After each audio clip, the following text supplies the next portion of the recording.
तो hello friends, welcome back to my YouTube channel government job insiders. My name is Meenu Sharma और आज हम बात करने वाले हैं एसएससी जीडी का जो रिक्रूटमेंट प्रोसेस स्टार्ट हो गया है 5 सितंबर से।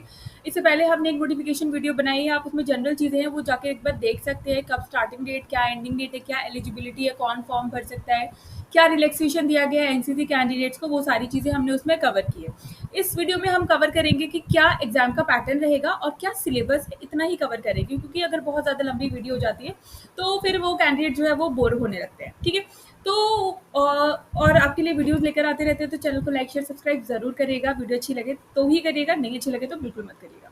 ठीक है, तो बात करते हैं क्या एग्जाम का पैटर्न रहेगा। सी, तो इसमें 4 सेक्शन होंगे आपके: general intelligence, reasoning, general knowledge and general awareness, elementary mathematics and आपका इंग्लिश हिंदी। तो 20 क्वेश्चन रहेंगे और ईच क्वेश्चन जो है 2 मार्क्स का रहेगा, इट मीन्स 40 मार्क्स। तो सारे जो पार्ट्स हैं वो 40 मार्क्स के हैं। फाइन, तो 160 हो गए आपके मार्क्स। यहाँ पे कितना टाइम मिलेगा आपको? तो यहाँ पे आपको दिए जाएंगे 60 मिनट्स। 60 मिनट्स का पेपर होगा ये। ठीक है, क्वेश्चन जो है एमसीक्यू टाइप होगा, इंग्लिश, हिंदी और 13 रीजनल लैंग्वेजेस में ये एग्जाम कंडक्ट किया जाएगा। कोई कंफ्यूजन नहीं है यहाँ पे कि मैम मैं इस स्टेट से हूँ, मैं उस स्टेट से हूँ। आप जिस भी स्टेट से हो, यहाँ पे 13 रीजनल लैंग्वेजेस में एग्जाम को कंडक्ट किया जाएगा, including Hindi and English. Negative marking का सवाल सबसे ज्यादा होता है, तो यस नेगेटिव मार्किंग है। आप यहाँ पे देख सकते हो 0.25 की नेगेटिव मार्किंग है for each wrong answer. That's why candidates are advised to keep this in your mind while doing the question paper. Fine, आपको ये ध्यान में रखना है। उसके बाद आता है कंप्यूटर बेस्ड एग्जामिनेशन के बारे में। आपको इन्फॉर्मेशन आपको जो ऑफिशियल वेबसाइट है इसके थ्रू आपको मिलती रहेगी। ssc.gov.in इनकी ऑफिशियल वेबसाइट है, उसके थ्रू आपको यहाँ पे ऑफिशियल नोटिफिकेशन में आपको यहाँ से पता चलता रहेगा। अ, जो है रीवैल्यूएशन और रीचेकिंग का कोई भी प्रावधान यहाँ पे नहीं है। No correspondence in this regard shall be entertain. Fine, यहाँ पे नॉर्मलाइजेशन करके ही मार्क्स को यहाँ पे दिया जाएगा। जो आंसर कीज है वो भी आपकी यहीं पे पोस्ट की जाएगी। Question in the computer based examination will be of matriculation 10th pass job है, तो क्वेश्चन पेपर का लेवल भी 10th पास तक का ही रहेगा। Candidates are not permitted to use calculator and other electronic gadgets.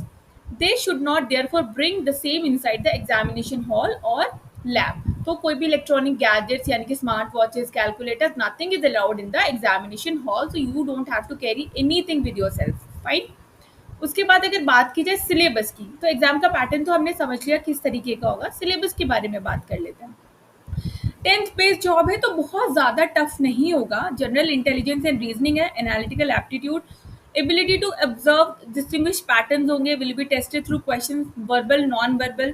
Component में इंक्लूड क्वेश्चन ऑफ एनालॉजीज हो सकती हैं, similarities and differences, spatial visualisation, spatial orientation, visual memory, discrimination, relationship concept, arithmetic reasoning, classification, arithmetic number series, non-verbal series, coding and decoding. Fine, तो ये सारी चीजें इसमें आएंगी जनरल इंटेलिजेंस एंड रीजनिंग में।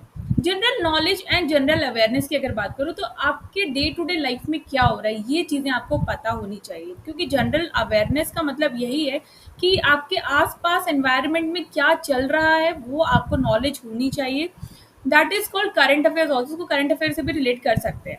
Questions in the component will be testing the candidates की general awareness of the environmental around it. This is what I am trying to tell you कि जो आपके आसपास हो रहा है उसके बारे में आपको नॉलेज होनी चाहिए, देश में क्या चल रहा है, क्या नया हो रहा है।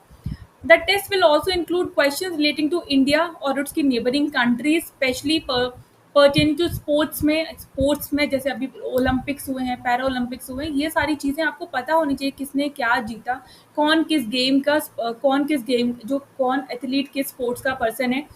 उसके बाद हिस्ट्री पता हो, culture, geography, economic scene, general polity, Indian constitution, scientific research, etc. These questions will be such that they do not require a special study of any discipline. आपको जनरल चीज़ें पता होनी चाहिए, इसके लिए आप कोई भी जनरल अवेयरनेस की बुक को रेफर कर सकते हो। एलिमेंट्री मैथमेटिक्स है, 10th क्लास की है, तो आपके पास fractions, decimal, relationship between numbers, fundamental arithmetical operations, percentage, ratio, proportions, average, interest, profit loss, discount, ये सारी चीज़ें यहाँ पे, टाइम इन वर्क, ये सारी चीज़ें आपसे मैथमेटिक्स में पूछी जाएंगी। इंग्लिश और हिंदी की बात करें तो candidates ability to understand basic English Hindi and their basic comprehension will be. English Hindi में जनरली आपको कॉम्प्रिहेंशन दिया जाएगा, आपको उसमें से आंसर्स फाइंड आउट करके लिखने होते हैं, उसमें से एंटोनिम सिनोनिम्स आपसे पूछ लिया जाता है।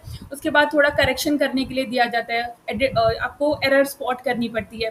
तो उस तरीके के क्वेश्चंस यहाँ पे आ सकते हैं। तो ये है इसका डिटेल का सिलेबस, और ये हमने जाना कि किस तरीके का एग्जामिनेशन का पैटर्न रहेगा।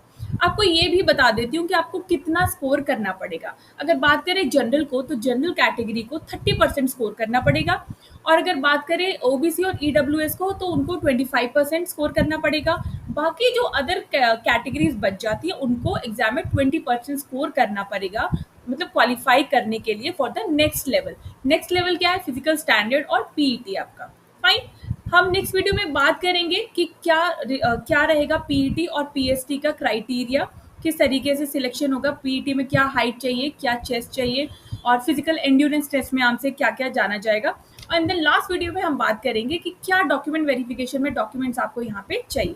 तब तक के लिए वीडियो अगर अच्छी लगे तो चैनल को लाइक शेयर सब्सक्राइब जरूर करके जाइएगा। तब तक के लिए नमस्ते।